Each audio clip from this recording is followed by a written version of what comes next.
As you see here, I have a plain white uh, mani that I did a few days before that I recorded this video. It's just plain white, and I was proud of how thin it was, not bulky. It was also my second attempt in the same weekend. What I did just before I started filming here was I filed off the shine on the top coat and buffed and got my cuticles ready to do a stamping application. I wanted to do something for the 4th of July holiday in red, white, and blue, and I got this Maniology Fringe Forever new stamp kit. So I was very excited. I had planned this for a few days, and looking at these stamps, I knew it was going to be unconventional for the 4th of July. It was going to be designs in red, white, and blue, not necessarily anything military, anything stripes and stars, nothing like that, because what I found recently is that I had planned on enjoying the 4th of July weekend, red, white, and blue. I was thinking along the color schemes. I tried something a little bit more traditional and it just didn't work for me. The manicure just before this one in the same weekend failed so miserably. I removed it having done now a second soak removal in the same weekend just because I was not happy with it. So here I go a little non-traditional. I get this new stamp set from Maniology, and I decide that I'm going to do completely non-traditional, but in the red, white, and blue colors. Well, this was probably Sunday night or Monday of that weekend, and I still, as you'll see here in a few minutes, you'll see that I still struggle getting the design the way I wanted it. And now in retrospective, looking back, hindsight being 2020 and all, I think that the reason I couldn't settle on an Independence Day design that I was happy with in red, white, and blue is because there was a huge legal decision overturned by our Supreme Court uh, announced on Friday morning. I think it was Friday morning, Thursday morning. It's all a blur at this point because when you get so incredibly angry about something, that just snowballs until you release. And things like that, emotional things that affect you on a deep level, will completely decimate any creativity that you might have had, which is what happened to me here. But not to get political, because I don't want to do that. I don't want to have those conversations right now. I'm still too aggravated. This application of stamps had a lot of firsts in it. I had never just kind of prepped a manicure a couple of days ahead of time and then just buff the shine off to build it out from there like I'm doing here. I had never used this latex stuff around my fingers, but with stamping, I know that creatively I'm a little chaotic.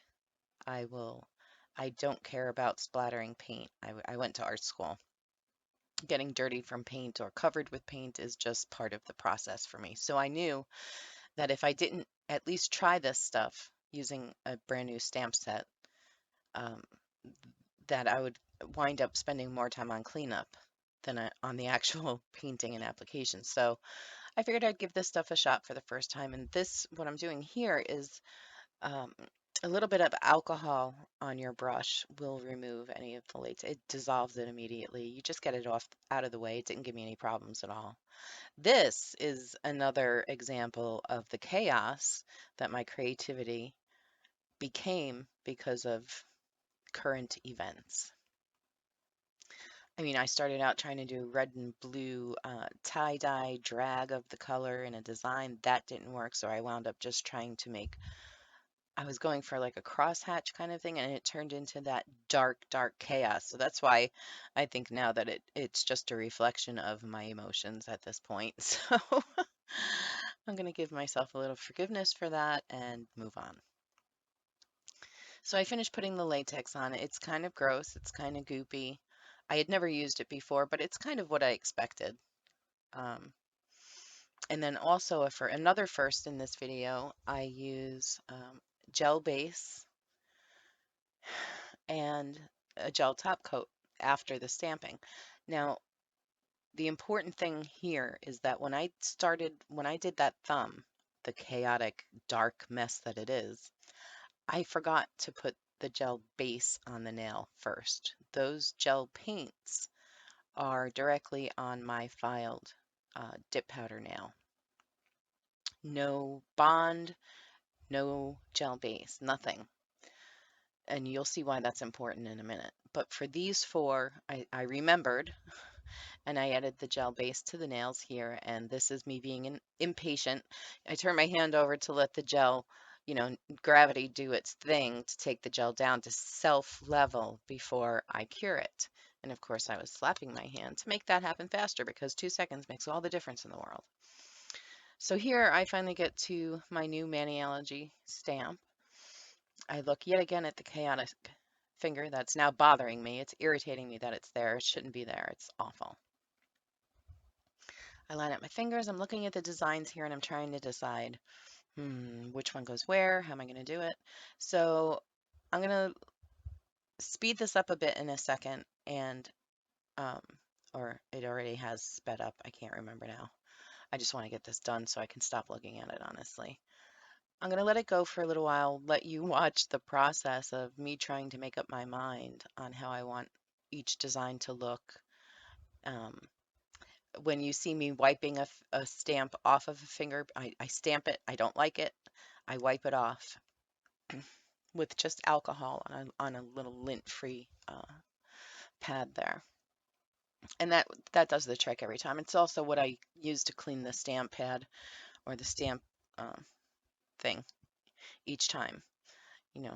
I first scrape it with a card and then I put it on the stamper and I stamp the nail and decide whether I like the placement or not. And it's easy enough to just take a wipe with alcohol, get it off the nail, get it off the stamp pad, try again. It's really not a problem. I think the most important thing to know about stamping is when you use the card, use it at a 45-degree angle. Don't hurt yourself pressing so hard. It doesn't have to be that hard, just quick. Drag the color down, and then when you get the stamper over that, just quickly, like kind of just quickly put the impression of the stamp on the stamper. And then when you're putting it on your nail, press in and leave it there for a second. Let the gel base kind of grab the stamp off the stamper. And again, you'll see me go in after I do stamp a nail and I'll have more alcohol on a lint-free wipe and I'll just get like whatever extra I didn't or I neglected to get off the stamper and got on my nail. I just use a little alcohol on the lint-free to get that off. So I'm going to let this go for a little while. Oh, wait, before I do that, down in the description box, I'm going to put a link to a nail career education. Susie over there is wonderful. I've learned a lot from her. I'm going to put a link to her stamp video that I learned a lot from before I tried stamping. This is only the second time I've tried stamping, but I found Susie's video very helpful. She is with another woman who created the clear stamper, the inventor or whatever, and she's also a nail tech. So I thought it was very good. It's where I learned certain things to avoid when you're doing stamping. So I'll leave that link down in the description box and let you watch this creative process that happens here. It's quite entertaining. At some point, you're going to see me remove that chaotic, dark splatter of a thumb, and I think maybe I'll come back when I start to decide what I'm going to do about that.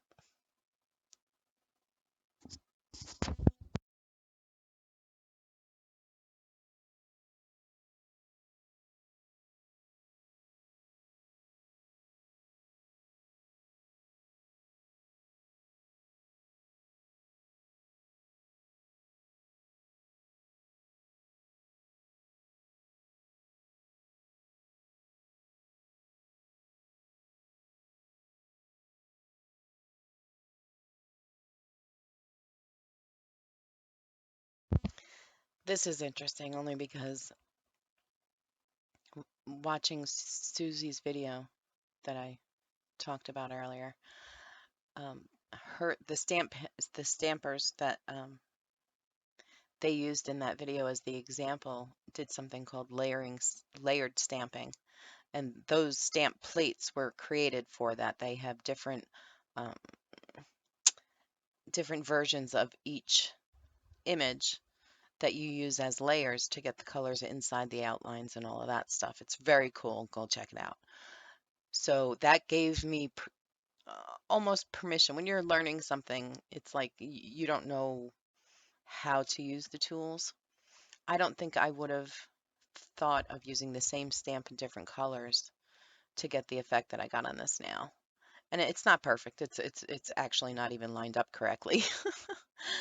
But I've learned to stop being so hard on myself and just accept the design for what it is. It came out that way naturally. That's, organic.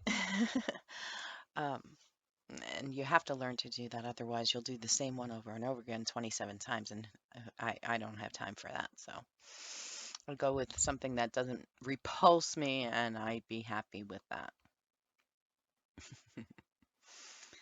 Um, so remembering it gave me permission to use the different colors to layer the stamp in that way. And I'm looking forward to experimenting with that a little bit more. Um, I did decide that just the stamp itself wasn't enough for me. You'll see what I do about that and here in a few also.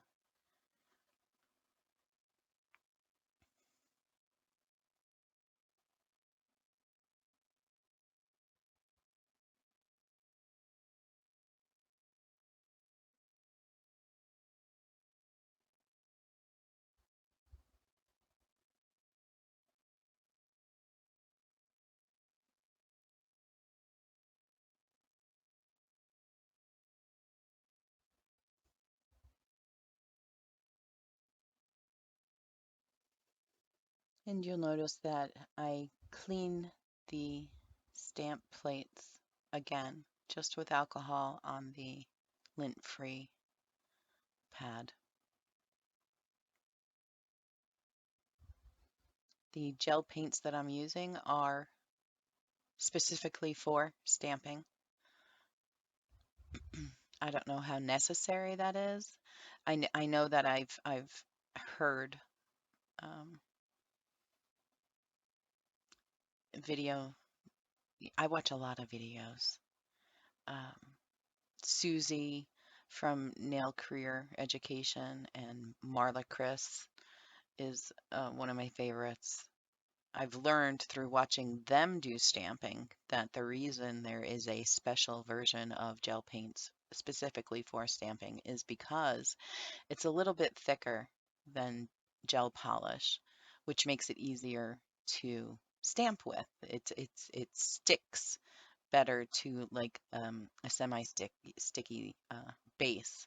Like when I put the gel base down on these four nails, I cured it for 30 seconds. And curing it for 30 seconds leaves it just sticky enough for the gel paint to stick to without making a mess. So it's very important if you want your designs to be crisp to use the right kind of paint on the right kind of sticky something, sticky gel paste in this case. Um, for everything, there is a reason. I'm the kind of person that learns through watching, doing, and usually if I know the reason why something works better or the reason why you're supposed to do something a certain way, that not only helps me remember how to do it, but my results are always better when I have that foundational understanding.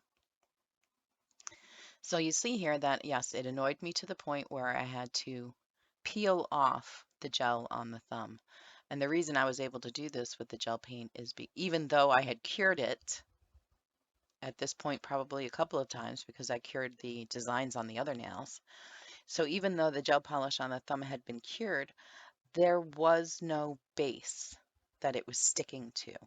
Remember, in the beginning, I had filed down just a plain powder dip of white with a dip powder clear coat, dip liquid clear coat, top coat. So I filed that top coat off, which left just the dip powder underneath, smooth surface. So when I laid those gel paints on top of that, it really didn't have anything to stick to. It would have peeled off anyway. I think it was when I realized that I knew I would be peeling it off before I finished in this session just to make sure I had something on all five nails. Um, I try a couple of different stamps here. I don't like any of them because the way I'm holding my hand, because I'm doing it myself, it looks like I've got it centered on the nail, but as soon as I straighten my hand, I see that it's way over to the right. It's just because of the different perspective. I wasn't lining my hand up right. I need claws or something, excuse me, to do that right. So I think, you see that meme all the time, insanity is defined as doing the same thing over and over again and expecting a different result. Eventually, I decide that this just is not the design I'm looking for.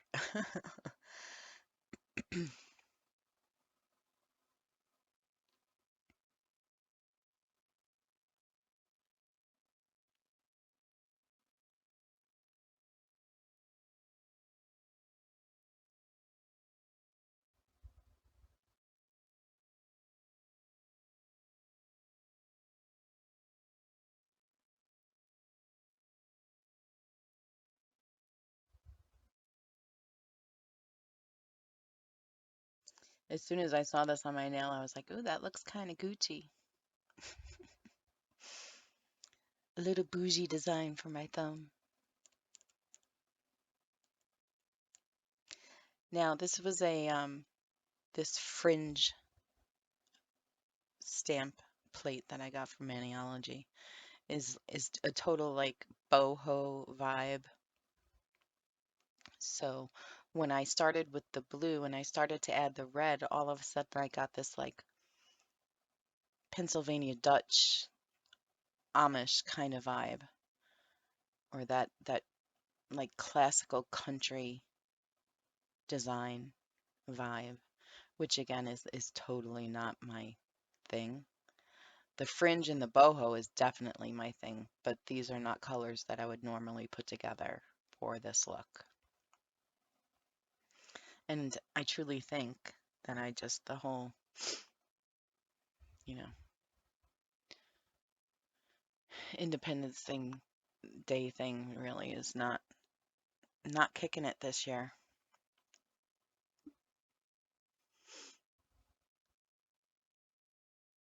I like the one on this nail that I'm playing with here, the fringy one.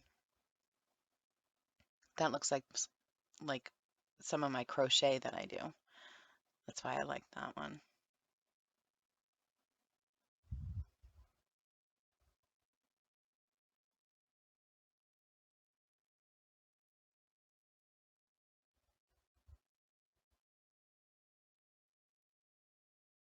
I missed a part of the nail with the stamp, so I decided to just recreate it to the best of my ability.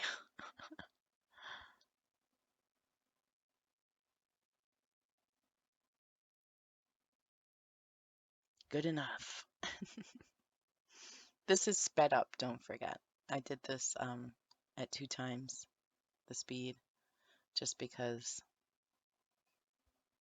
I didn't think anybody would want to sit there and watch how slowly I paint this stuff. I try to be very careful. This is going to be longer than it needs to be, but I left it in just because um, anybody with an artistic side understands this process and it's painful and misery likes company. So I'm bringing you along for this ride. I had a vision. I also had a paintbrush with red paint on it in my hand. I didn't know what I wanted to do, so I just started doing, and sometimes it's interesting to see what happens. Um, at some point, I thought, okay, maybe I can make this look like a firecracker explosion, or maybe it'll just be a really cool design. But it's a process. Sometimes you just have to let the brush do its thing and see what happens. Sometimes that works out incredibly, surprisingly, and sometimes it just is a much longer way of getting to a solid space. You'll see what I mean by that in a second.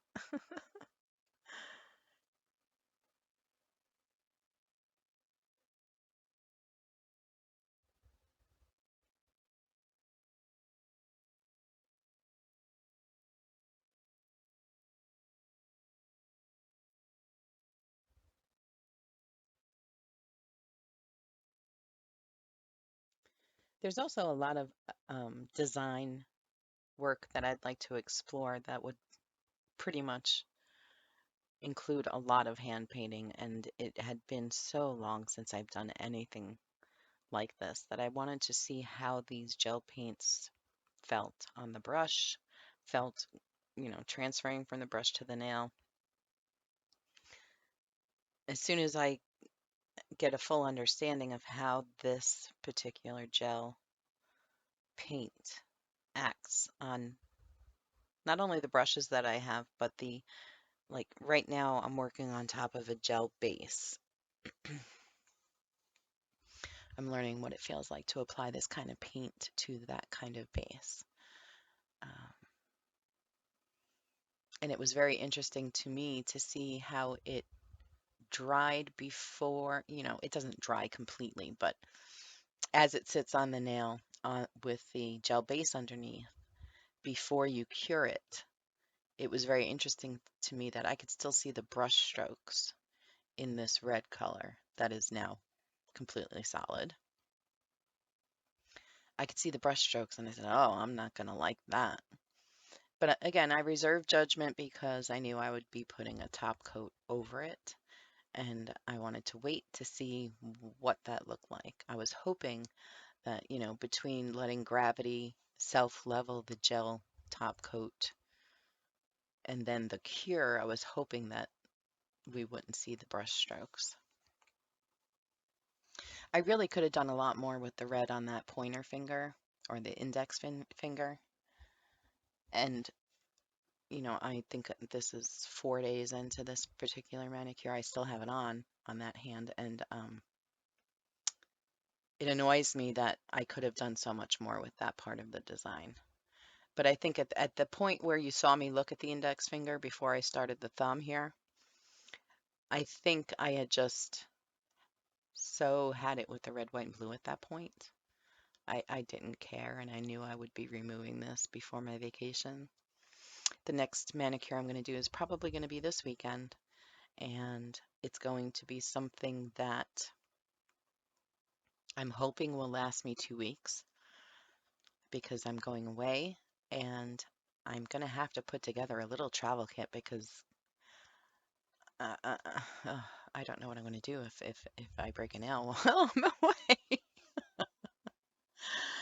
So I'm debating whether I should do it this weekend and use a peel off base, do a temporary manicure until like the day before we leave, which is what I might do. So I can just pop them off and do something fresh on top. I have the Mani Boss Pink Lace Gel Builder Gel that I'm going to try for the first time so that I can have that as a nice alternative. So if something does pop off, it still looks nice. And I'm actually considering just letting the gel builder and a nice top coat just be my vacation nails. I'm not sure. But I did get some Princess Pink and some cucumber, cumber from Nailview. It's like a very light green and a very same kind of hue pink. And I might do something with that. I'm not sure yet. But this Gucci nail's looking pretty good. I like that little French top I gave it. That I did like.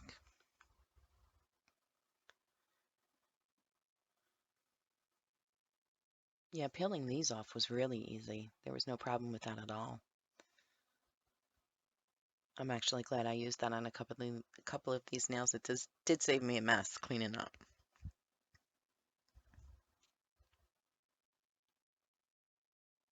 The one thing I will say about the latex for the sides of your nails, I don't know that that was meant to go under uh, a light. You have to cure. I felt like I wanted to cure my designs as I went so that I didn't smudge them with my fingers as I was doing all these crazy contortionist moves to kind of get the right angles while I was painting. I was afraid that one of my other fingers would hit the design and screw it up.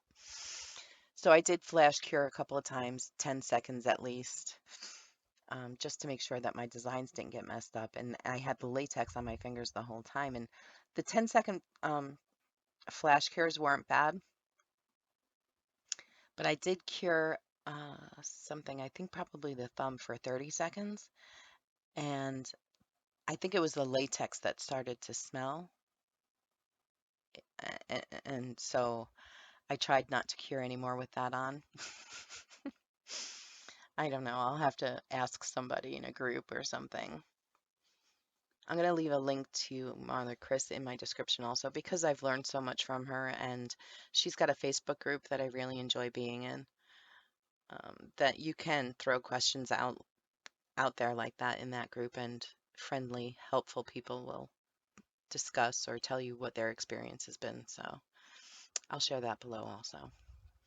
So I put the top coat on and now I'm curing, full cure 60 seconds without the latex burning and stinking. And altogether, I'd say this was a really good experience and experiment. I learned that I can do those like that French on the thumb there, that shape. I thought it always looked really hard to me, but it wasn't as hard as I thought it would be. And for the stamping, I learned that there's a lot of interesting things that we can do with them. I'm not particularly crazy about this particular look, but that's completely environmental and, you know, because of the current situation in our world. I don't think it was a bad I don't think I don't regret the time I spent doing it. It was a learning experience on many levels. So I hope I helped you learn something. I hope you enjoyed. If you did, give it a thumbs up, give me a like, give me a subscribe, leave a comment, say hi. Until next time.